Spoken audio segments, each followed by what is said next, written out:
Po veç sa kanë filluar temperaturat e larta në vendin tonë dhe sipas Institutit të Qendrës Meteorologjike të Kosovës, pritet që edhe në ditët e fillim të kemi kohë mjaft të nxehtë, pra temperatura mjaft e larta dhe kjo e bën situatën e ndjeshme me zjarret në vend ashtu siç ka ndodhur në të kaluar, sepse me fillimin e këtyre temperaturave atëherë edhe fillojnë thatësira të ndryshme qoftë në fusha dhe në pyje dhe mund të krijojnë probleme të ndryshme me zjarre, qoftë me zjarre fushore apo me zjarre pyjore. Po kemi pasur disa raste jo shumë të theksuara të zjarreve në vendin tonë kohëve të fundit, mirë po në të ardhmen pritet që të kemë zjarre më shumë, andaj gjithsesi që institucionet duhet që të kujdesen që të bëjnë fushata sensibilizuese, pra të ngrisin vetdijen qytetare, të tregojnë për rrezikun nga zjarret, pastaj të tregojnë disa nga masat paranormale, të cilat duhet të merren qytetarët në mënyrë që edhe kur të kemi kësi zjarre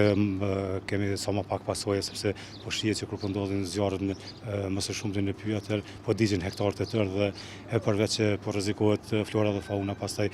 po kemi ndotje të ambientit, gjithsesi që është mësisht të theksohet që në masë të madhe kur ka afër vendbanime, po rrezikohet edhe jeta e qytetarëve të vendit. Po rekomandimet do të ishin që qytetarët të kenë kujdes me zjarret e hapura, pastaj me meteorina të ndryshme afër fushave dhe pyjeve, mos të lënë meteorina të ndryshme qoftë nga ndezja ndonjë zjarri, qoftë nga pakujdesia, sepse një shkëndijë e vogël e zjarrit, qoftë nga një bishti cigares, qoftë nga një shishe e qelçit të plastikës, në temperatura të larta mund të shkaktoj zjarr, të iniciojë zjarr dhe pastaj të vërhapet dhe është vështirë pastaj që të kontrollohen dhe gjithashtu duhet qytetarët të dinë që inicimi i qëllimshëm i zjarrit me rrezikim të përgjithshëm është vepër penale dhe si e tillë sanksionohet edhe me ligjet e Republikës së Kosovës edhe me burgim.